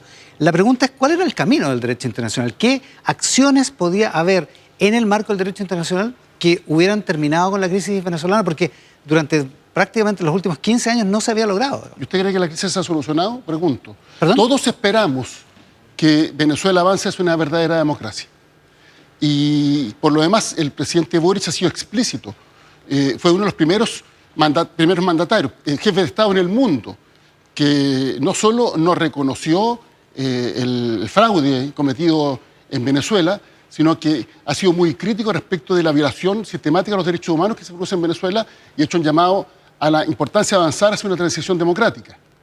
Y en eso, por tanto, creo que hay un acervo ético que representa al presidente Boric respecto a un compromiso restricto con la democracia y los derechos humanos en todas circunstancias. La pregunta es otra, para un líder de la izquierda como usted, más que incluso para el ministro del Interior, porque puede hablar desde ese lugar también.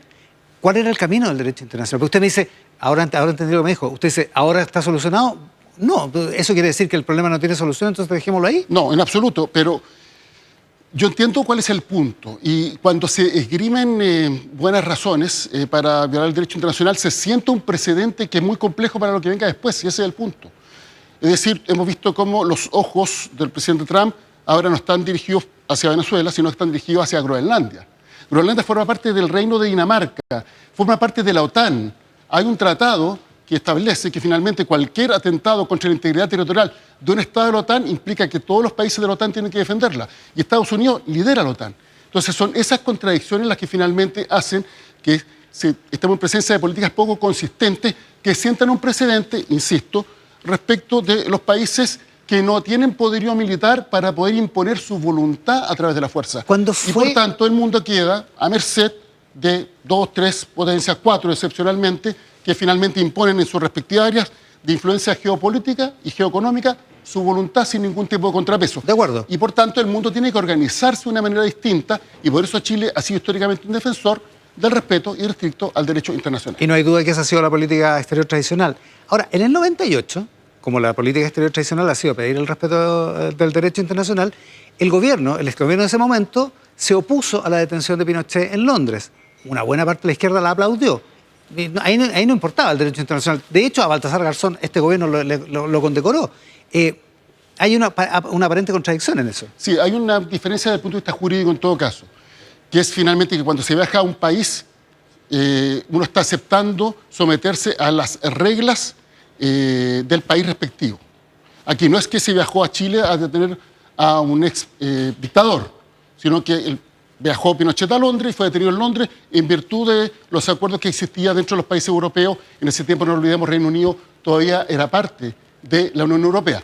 Eso es distinto de una acción militar como la que aquí se desarrolla. Ahora, es distinto de una acción militar. Eso no obsta, Iván, pero el gobierno de Chile defendió defendió el respeto al derecho internacional y el privilegio, el primer derecho de juzgar a Pinochet en los tribunales chilenos. Y eso abrió las posibilidades de que en Chile se abrieran juicios que hasta este momento no se habían llevado adelante y permitió un salto en materia de justicia en derechos humanos, que es la razón por la cual parte importante de los violadores de derechos humanos están sancionados en Chile. Eso equivale a decir que ahora que no está Nicolás Maduro se puede abrir una posibilidad para la democracia. Yo digo dos cosas distintas. Hay diferencias, porque aquí no hubo una operación militar, no hubo una agresión militar de otro país respecto de Chile. Esa es una diferencia que no es menor. Y por tanto hace que no sean comparables las situaciones.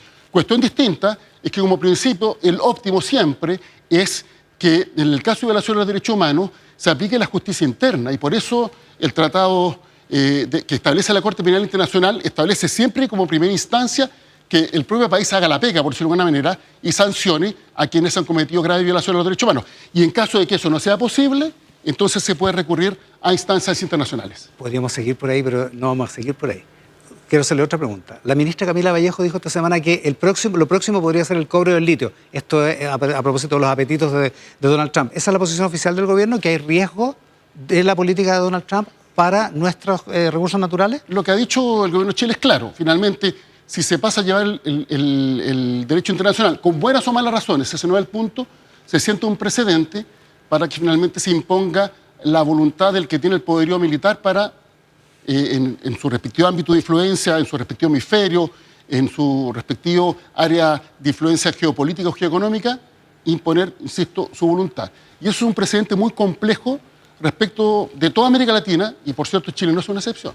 Ministro, el presidente dice hoy en una entrevista en el diario El País, dice, es muy claro que en Cuba no hay una democracia, es un régimen de partido único, no hay libertad de expresión, eso desde cualquier punto de vista es una dictadura. ¿Representa eso la opinión del gobierno y lo representa usted? A mí me representa, es la opinión del presidente de la República, que es quien lidera por el gobierno y lidera la política internacional chilena, y habla precisamente de lo que señalé anteriormente, que nosotros tenemos que finalmente defender principios, y los principios se aplican en todas circunstancias. Porque finalmente, si es que se hacen excepciones, esas excepciones sientan precedentes que son muy complejos respecto de los derechos de las personas. Y la democracia y los derechos humanos tienen que ser promovidos en todo el mundo. Ministro, volvamos a la política nacional. El presidente esta mañana, el viernes, si no me equivoco, en una entrevista en Súbela, en la radio Súbela, dijo que Kast había hecho una campaña sobre la base de mentiras y que había descrito, dibujado un país sobre la base de mentiras. ¿Cuáles son las mentiras de Kast? Por ejemplo, usted puede revisar sus reiteradas declaraciones que Chile hoy día es más pobre y cada vez más pobre que hace 4 años atrás en el momento de iniciarse el gobierno. Es que las buscamos, parece que dijo algo en un foro, ¿no? Dijo, textualmente. En el foro de que la había más Organización pobres, Solidaria. que Chile es más pobre. Y la encuesta que puso en duda la cifra de la cárcel. Da cuenta que eso no es efectivo. Y toda esta imagen de que el país se caía a pedazos, lo cierto es que si nosotros comparamos todos los indicadores respecto a lo que acontecía el año 2022 y lo que acontece hoy, Chile está mejor. Logramos estabilizar el país, hemos avanzado y hemos generado transformaciones.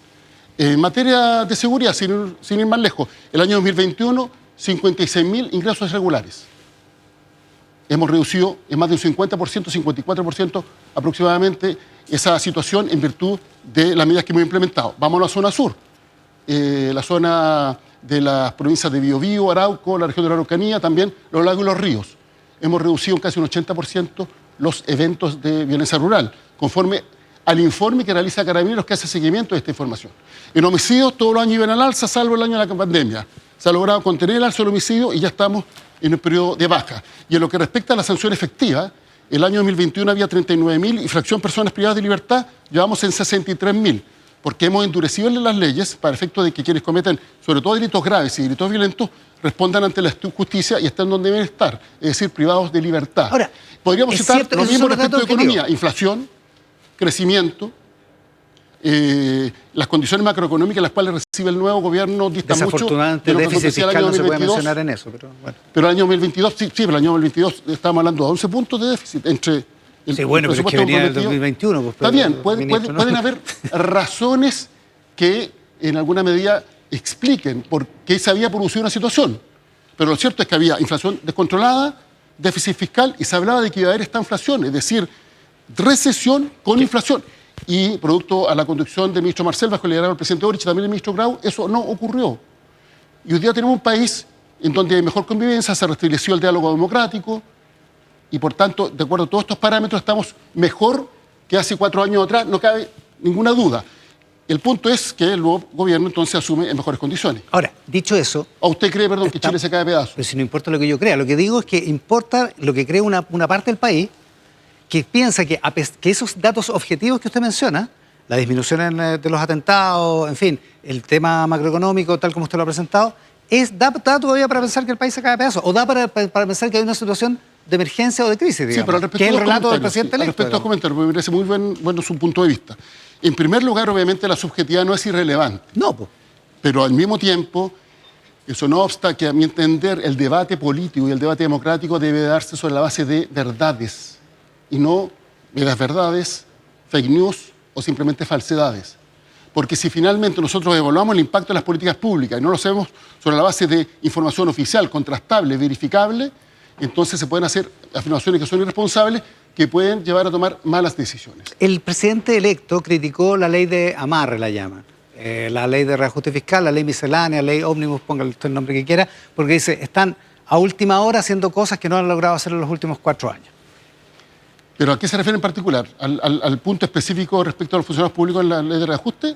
Yo creo que habla específicamente sobre la inamovilidad de algunos funcionarios públicos y sobre otras materias que están en la ley miscelánea. Bueno, qué bueno. Igual te recordemos que es la ley miscelánea más larga de que todas. abordemos digamos. ese punto. En primer lugar, ningún funcionario de confianza, ningún funcionario que desempeñe tareas de apoyo en los gabinetes de las distintas autoridades va a permanecer del 11 de marzo en adelante. Todos cesan en sus funciones el 10 de marzo. Toda la gente de confianza, por decir. Toda que la gente entró por cesa- razones políticas, cesa en por sus servicio funciones. político. Es más, antes se entregaban minutas que hacían sugerencias. Nosotros dictamos un instructivo. Tienen que renunciar.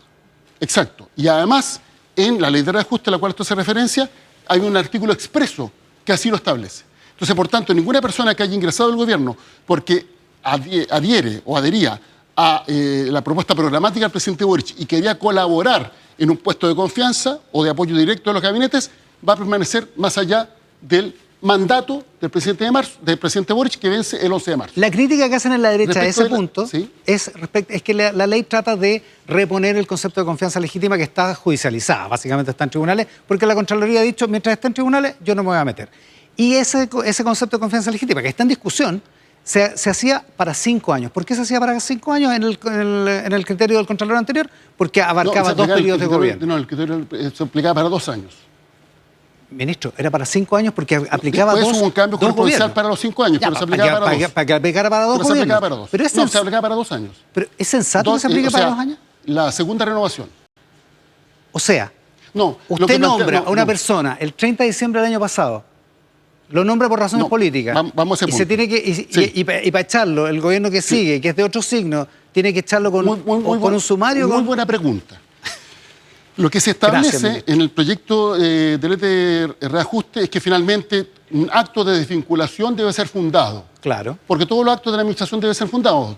Y una persona que se sienta afectada puede recurrir a la Contraloría. Eso es lo que se establece. Pero ¿en qué hipótesis nos estamos poniendo? No en lo de los cargos de confianza, que ya dije se van todos el 11 de Claro. marzo, sino que nos ponemos en los casos de las personas que fueron contratadas, por ejemplo, para reforzar los servicios de salud, o quienes fueron traspasados de la educación municipal a los servicios locales de educación pública. porque se habla de aumento de los funcionarios, pero eso ya no funcionarios públicos. Claro. Lo que pasa es que cambió el empleador, ya no es el municipio, sino que es en los servicios locales de educación pública y por tanto forman parte de la administración del Estado, central del Estado, y por tanto dependencia del presidente de la República. Entonces, ese cambio implicó efectivamente hacer contrataciones para mejorar determinados servicios.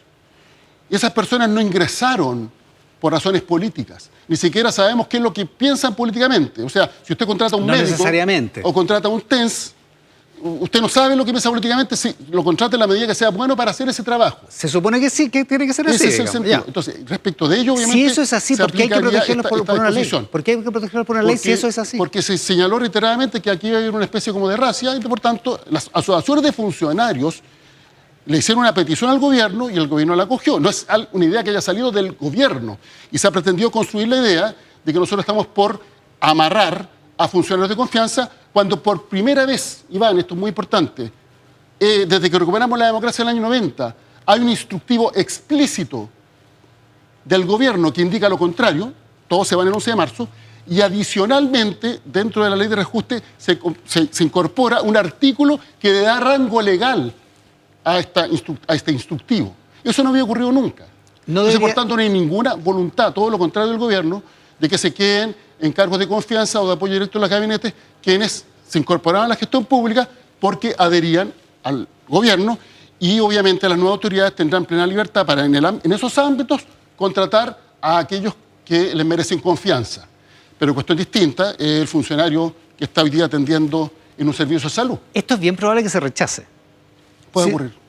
Como dijo el ministro Grau, vamos a la votación y si ganamos, ganamos, si perdemos, perdemos. Pueden perder. O sea, es bien probable. Ahora, dicho eso, ¿usted cree que están en riesgo los funcionarios públicos? Yo lo que diría es que aquí se señaló en algún momento que todos los funcionarios públicos eran parásitos. Por lo demás lo dijo alguien que recibe remuneración de parte del Estado por funciones que realiza de carácter permanente en el servicio de alta dirección pública, el servicio civil. Cuando es convocados a reuniones. Sí. Entonces, lo que nosotros decimos es que aquí tiene que haber finalmente una aplicación adecuada de la ley.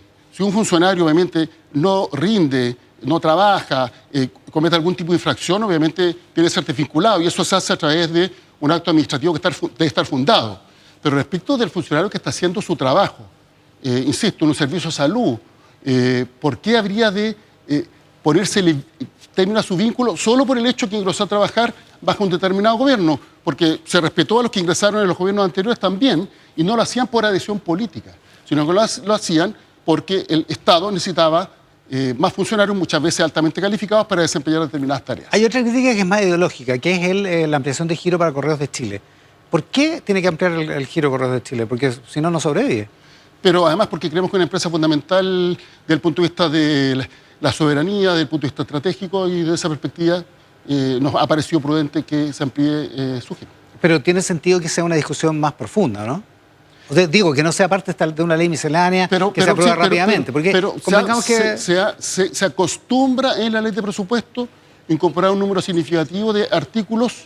Esto no es algo que se haya inaugurado bajo este gobierno, lo hizo el presidente. ¿La ley miscelánea? No, claro. El presidente, es que no se llaman propiamente miscelánea. No se llaman propiamente miscelánea. ¿Cómo se llama?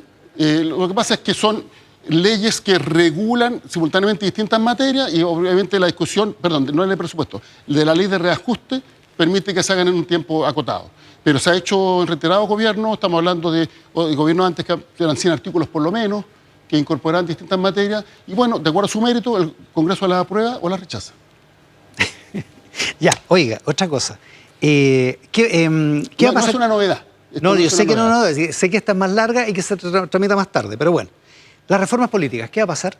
Esperamos que se apruebe el mensaje del presidente. Es un proyecto que establece requisitos más exigentes para la constitución de partidos políticos y, por tanto, consagra que tengamos partidos más representativos de las corrientes de opinión que existen en la sociedad chilena. Adicionalmente, se establece un reconocimiento legal a los comités parlamentarios, las bancadas, que hoy día solo tienen una regulación supraconstitucional. Están mencionados en la ley orgánica del Congreso. ¿Qué significa eso? Pero su regulación está en los reglamentos del Congreso. ¿Qué implica Lo que pasa eso? es que los comités son fundamentales para efectos de que las bancadas actúen con ciertos órdenes básicos para poder distinguir entre un partido y otro y, por tanto, puedan determinar cómo se conforman los comités. quienes son los que forman parte de las comisiones legislativas. Pero no resucita las órdenes de partido, digamos. No, son dos cosas distintas. Ahora, esa norma lamentablemente no, con la profundidad que nosotros aspirábamos, no fue aprobada por la Comisión de Gobierno del Senado. Pero es una materia que de todas maneras se regula con menor profundidad de lo que habríamos esperado.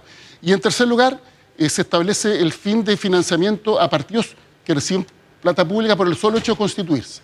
Y por tanto se exige que hayan participado en la elección parlamentaria y hayan elegido por lo menos un parlamentario. Hace más difícil todo y también para las candidaturas independientes. Sí. Ahora, el asunto de los parlamentarios díscolos, los que renuncian a un partido después de ser electos y todo eso. Eso está en otro proyecto que es una reforma constitucional. Pero eso no va a flotar y no, si lo meten en el trámite en la Cámara, ¿el gobierno lo va a apoyar? Son dos proyectos distintos, porque uno regula materias constitucionales y otras materias legales. ¿Ya? Respecto del otro proyecto que está contenido dentro de una moción de senadores, no tiene apoyo suficiente hasta el día de hoy para efecto ser aprobado porque requiere un quórum supramayoritario, 4/7 de ambas cámaras. Se aprobó con relativa facilidad en el Senado, pero en la Cámara tiene más oposición. O sea, no vale la pena apoyarlo, dice El proyecto legal, por el contrario, requiere de una mayoría, que es la mitad de los parlamentarios en ejercicio en ambas cámaras, y creemos que esa mayoría es posible construir, y lo vamos a hacer en las próximas semanas sobre la base del diálogo que estamos promoviendo. Creemos que esta es una buena iniciativa para enfrentar la atomización, para tener partidos más grandes, más representativos. Dentro de lo que se puede. Y para evitar lo que hemos denominado la atomización o división desde la élite. Porque lo que tenemos en Chile no es que surjan nuevas fuerzas que irrumpen en el sistema político. Ha habido, sí, algunas que han irrumpido en el sistema político. Por ejemplo, el Frente Amplio, un actor nuevo, o los republicanos, son actores nuevos. Pero lo que vemos más bien es que los mismos de siempre son elegidos por los partidos de siempre y una vez electos en el ejercicio del cargo en el Congreso Nacional se subdividen, forman su propia tienda política y eso genera una dispersión que dificulta la generación de mayorías y acuerdos que son los que el país necesita para resolver sus problemas. Ministro, lo último, capaz que sea la última vez que lo entrevistamos aquí en este programa como ministro.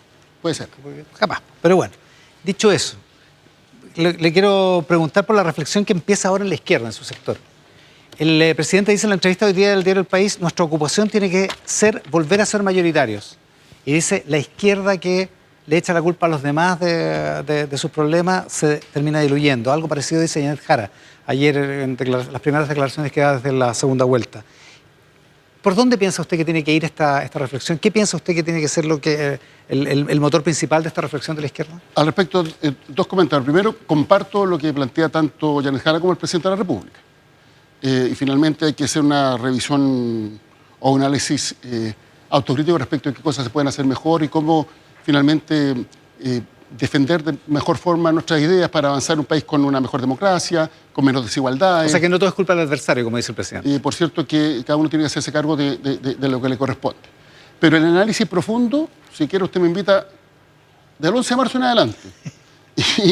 y lo hacemos como corresponde, porque obviamente como ministro de Estado, como ministro del Interior, donde además debo llevar la relación con los partidos políticos y todavía estamos generando acuerdos, tanto con el oficialismo como con la oposición, no creo que sea un espacio adecuado para que ayude mucho para las tareas que tiene el gobierno hasta el 11 de marzo. Ya veo, ya. Oiga, así que ¿ya? Ningún problema, puede ser aquí o en la radio, un día nos juntamos a conversar y le puedo dar mi análisis respecto de qué creo que es lo que ha pasado y cómo lo debemos enfrentar para el futuro con toda profundidad.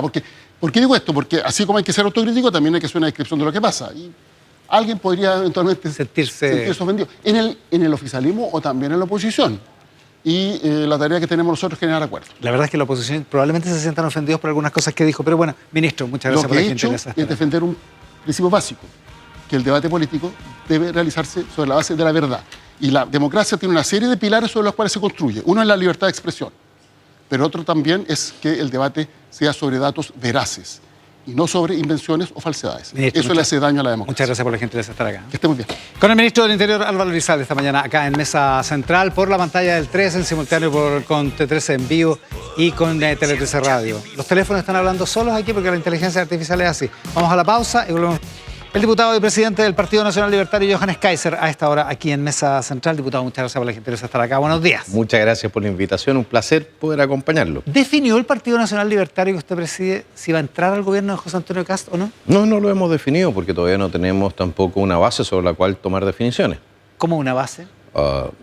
A ver, ¿qué es lo que sucede? Se supone que se está articulando el gabinete. Sí nos aceptaron el escrito que les presentamos, por lo menos no hubo un rechazo explícito al mismo, ¿Ya? que era sobre las condiciones en que nosotros estábamos dispuestos a participar en el gobierno. ¿Lo aceptaron en el sentido de que lo recibieron o lo aceptaron en el sentido de que estuvieron de acuerdo? En el sentido de que lo recibieron, no hubo mayor discusión sobre el tema. Si al final no tiene que ver con algo que nosotros le hayamos exigido al gobierno, sino que de aquello que nosotros decíamos que nosotros íbamos a hacer. ¿Ya? Si es que estábamos en el gobierno. Ya. ¿Ya? Pero dice, ¿no han recibido más información? No hemos recibido mucha más información, para ser honesto, respecto de lo que es la conformación del gabinete o lo que es lo que va a ser la conformación de las estructuras dentro del Estado. Y en ese sentido... O sea, ¿se está enterando por la prensa, dice usted? Yo creo que estamos tratando de enterarnos los unos con los otros. ¿Ya? ¿Cómo? Bueno, la prensa me pregunta a mí, yo a la prensa. Ah, pero la tercera, póngale usted. La tercera. Hoy día dice... O sea, mucho cariño a la tercera. Pero... Ah, sí, porque ve que sonó feo. Dice la tercera que Guillermo Turner, ex ejecutivo de CMPC, asoma como ministro de Defensa, que algunos decían que era un cargo como para usted. Me parece muy bien, probablemente pueda ponerlos a producir alguna cosa. No sé, latas de tomate. No, ¿no sabía? ¿No? ¿No había escuchado? No, si ese tipo de cosas no se están conversando con los Y por lo partidos. que veo, ¿no le parece? No, estoy diciendo simplemente que, a ver, nos están diciendo... El gobierno de emergencia que se planteó sobre la base que tenemos una crisis de seguridad, una crisis económica, ¿ya? Tenemos una crisis en el sistema de salud. Bueno, perfecto. Yo por eso digo que no estoy muy convencido de que lo que dice la tercera sea correcto. Puede que se esté conversando su nombre, no necesariamente para esa cartera. Y otra cosa lo que pasa en los próximos 10 días. Efectivamente.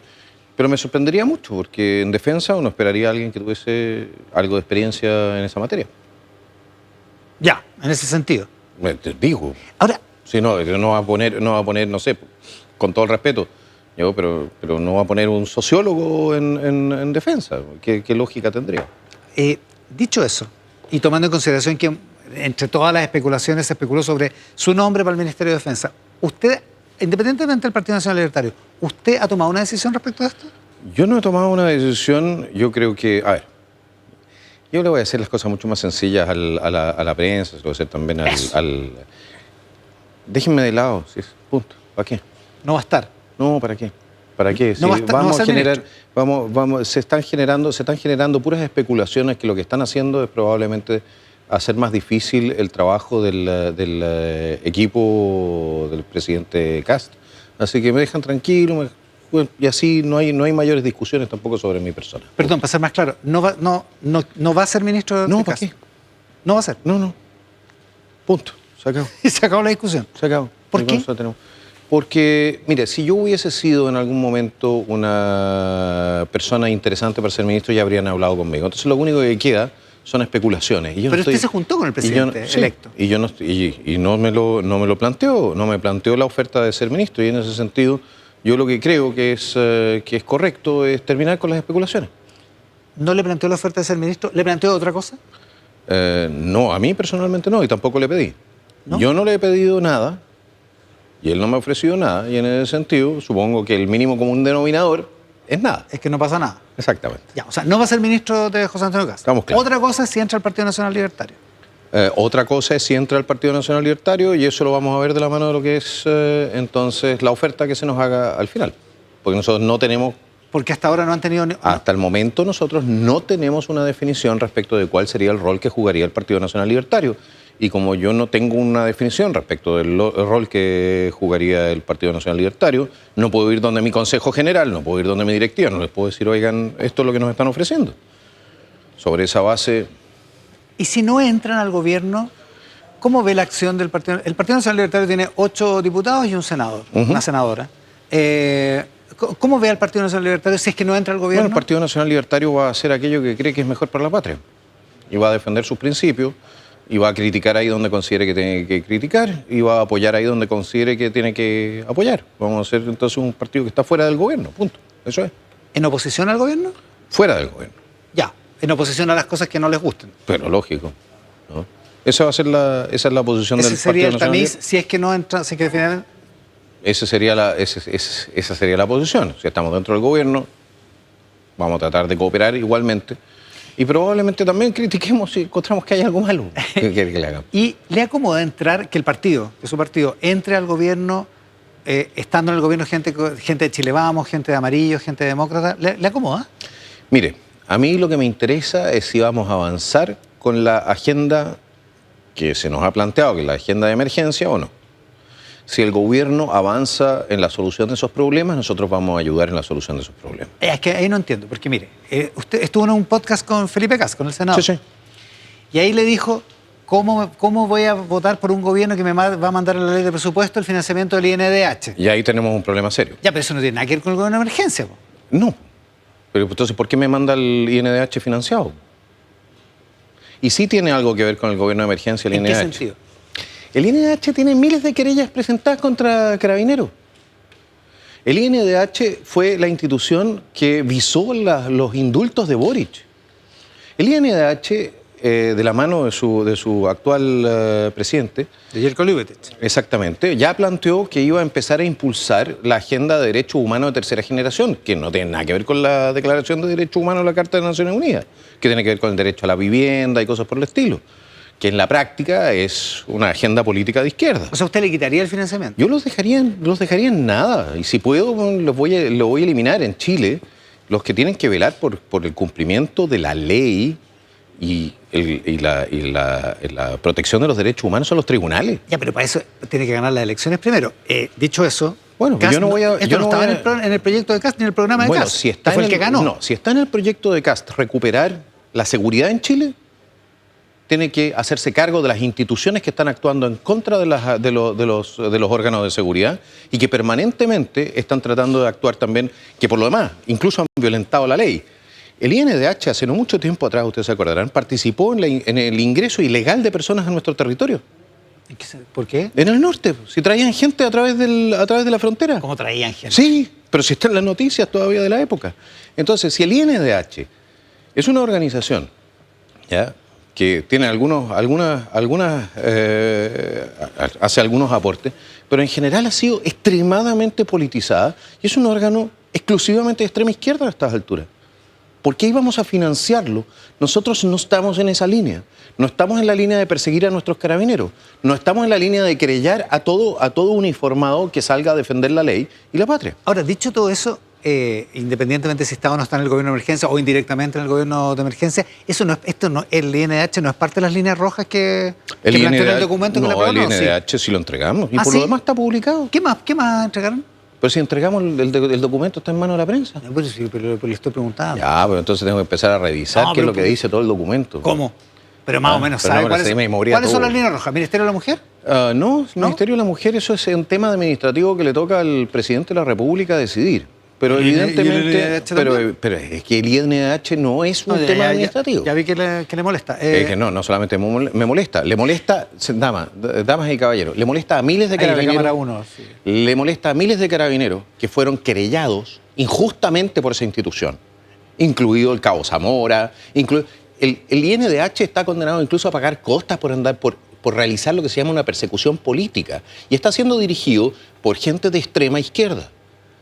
El señor Ljubetich fue consejero en el primer proceso constitucional. Fue convencional. Exactamente, convencional. ¿Y usted cree que...? Sí, pero es legítimo que sea convencional. Sí, pero no es legítimo que sea entonces miembro de un órgano que tiene que dar garantías a todos los sectores políticos y también a todos los ciudadanos. Ya, pero salgamos del INDH. ¿Cuáles son las otras líneas rojas?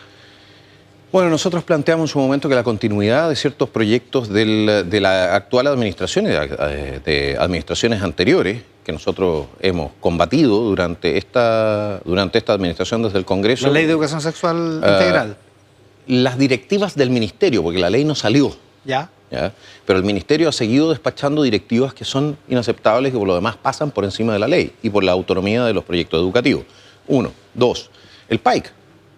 El programa de acompañamiento de identidad de género que se ha transformado en un captador de menores para lo que es la transición sexual, que empieza a partir de los 3 años. ¿Qué niño a los 3 años se anda preguntando? Ahora, esto fue analizado por un grupo de expertos. Discúlpeme, yo estuve en la comisión investigadora del Congreso y el grupo de expertos vale lo que vale. ¿ya? Porque no existía ninguna base científica para lo que estaba haciendo el Ministerio de Salud, ¿para qué hablar de lo que estaban haciendo los médicos? No existe. No existe. Y de hecho, si nosotros vemos lo que son los informes que llegaron desde Finlandia, que paralizó todo esto, Suecia, Noruega, Dinamarca, que son de los primeros que empezaron con esto, que pararon el tema, ¿ya? Nos damos cuenta que el Ministerio de Salud en Chile lo que ha hecho ha sido seguir financiando a una manga de matasanos que a costa de los menores de edad en Chile se han ido enriqueciendo. ¿Usted cree que no existe la disforia de género, ya que estamos? No, la disforia de género existe. Lo que pasa es que usted un problema psicológico no lo soluciona con una operación quirúrgica. Bueno, depende. A menos que usted crea todavía en la lobotomía. Es que yo no soy doctor, pero hay doctores que lo creen, digamos. Sí, había doctores que creían en la lobotomía. O sea, usted dice que es equivalente. Yo creo que es muy parecido.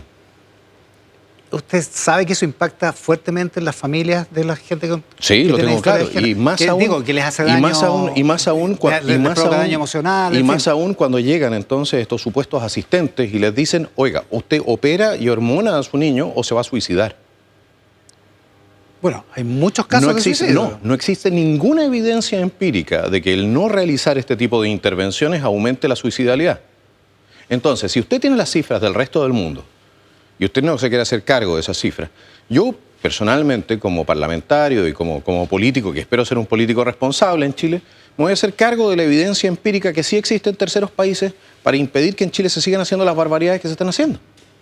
Eso. Ya, eso es parte de lo que el gobierno de Kast tendría que aceptar para que Por ustedes ejemplo. entren. Ya que estamos para devolvernos al tema. Por ejemplo, otro tema. Usted, supongo que cultura no va a seguir financiando el porno trans mientras hay señoras que no tienen cómo financiar su cáncer, ¿no es cierto? ¿Porno trans? Sí. ¿A dónde financia el porno trans? Bueno, para que vea. Estaba eso. El Ministerio de Salud, de hecho, financió incluso un tema de investigación donde los investigadores tenían que participar de orgías sexuales, con mucha fiesta y todo el tema. Pero es como era un programa de investigación, entonces no había ningún problema con financiar eso. Era una cuestión científica. Claro, era súper científico. Ahora, a mí me parece que la cola para participar de ese programa tiene que haber sido súper interesante de observar. Mire, vamos, tomemos las cosas de repente también con un poco de sentido del humor, pero no nos olvidemos de que esa es la plata que le está faltando a la gente. Ahora, dicho todo eso, está bien difícil que entren al gobierno, digamos. Bueno, si efectivamente el actual gobierno quiere mantener esas políticas, lo cual yo no creo. O sea, el gobierno que empieza en marzo. Bueno, porque ¿a eso se refiere? Sí, pues no nos olvidemos de que nosotros en el Congreso nos opusimos a este tipo de cosas desde Nacional Libertarios hasta RN y también Amarillo se opuso en muchas materias en estas cuestiones.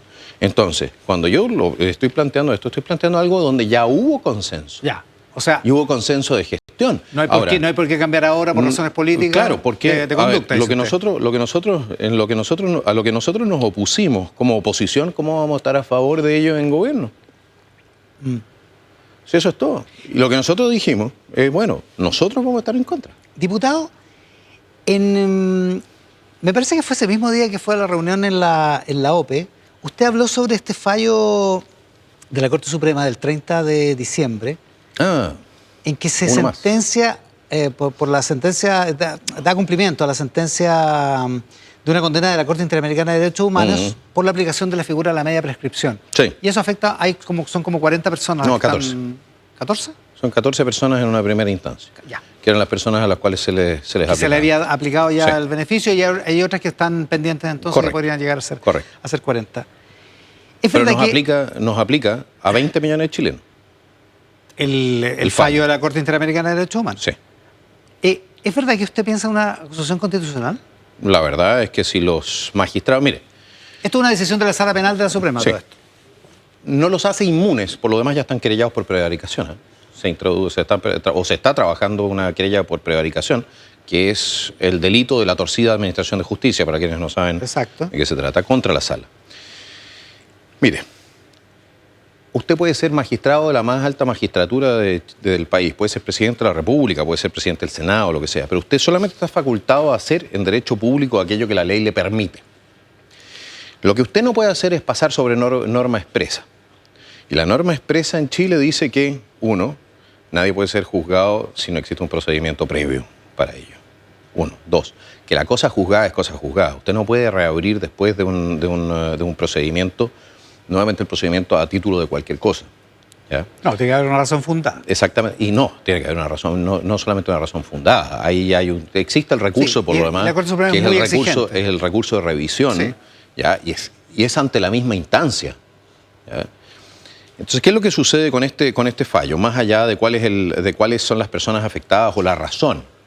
Lo que hace la Corte Suprema es reconocer, o esta sala de la Corte Suprema, es reconocer en la Corte Interamericana de Derechos Humanos una instancia superior a la de la Corte Suprema. Porque hay un tratado, eso es el artículo 5 de la Constitución. Pero no, porque nosotros tenemos, en primer lugar, nosotros pusimos ahí ciertas excepciones. ¿Ya? Nosotros hicimos reserva. Por ejemplo, no se podía aplicar a casos antes del 90, ¿ya? El tema del Tratado de Costa Rica, pero más allá de eso, ¿ya? El que nosotros hayamos aceptado el tratado no significa que hayamos derogado las normas que establecen qué orgánica, o sea, qué órgano en Chile es el último órgano que toma decisiones jurisdiccionales. ¿Y en ese caso sería el Pleno de la Corte Suprema? Y en ese caso, en Chile, es la Corte Suprema, no la Corte Interamericana. La Corte Interamericana puede mandar una amonestación que por lo demás es contra el Estado, no es contra las 14 personas. Las 14 personas... No, es contra el Estado. Y por eso el Estado, a través de la Sala Penal de la Suprema... Pero aplica entonces aplica respecto de personas a las cuales ya juzgó. Entonces le está reconociendo una autoridad a la Corte Interamericana que en la práctica transforma a la Corte Interamericana en la Corte Suprema de Chile.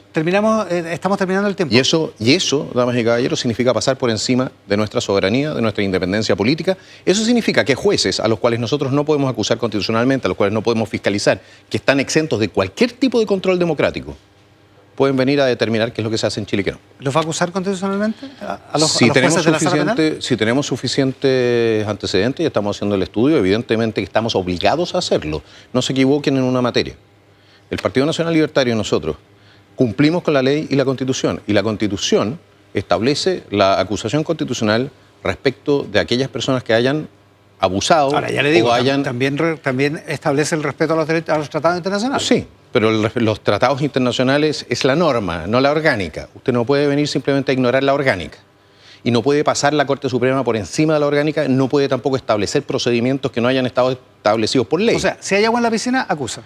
Si hay no si hay agua en la piscina. Si consideramos desde el punto de vista de un estudio muy acucioso, ¿ya? Y de lo que van a ser los informes legales que estamos pidiendo, si se considera ahí que los magistrados sí violentaron la Constitución y las leyes, entonces evidentemente que tenemos que hacerlo. Johannes Kaiser este mediodía en Mesa Central.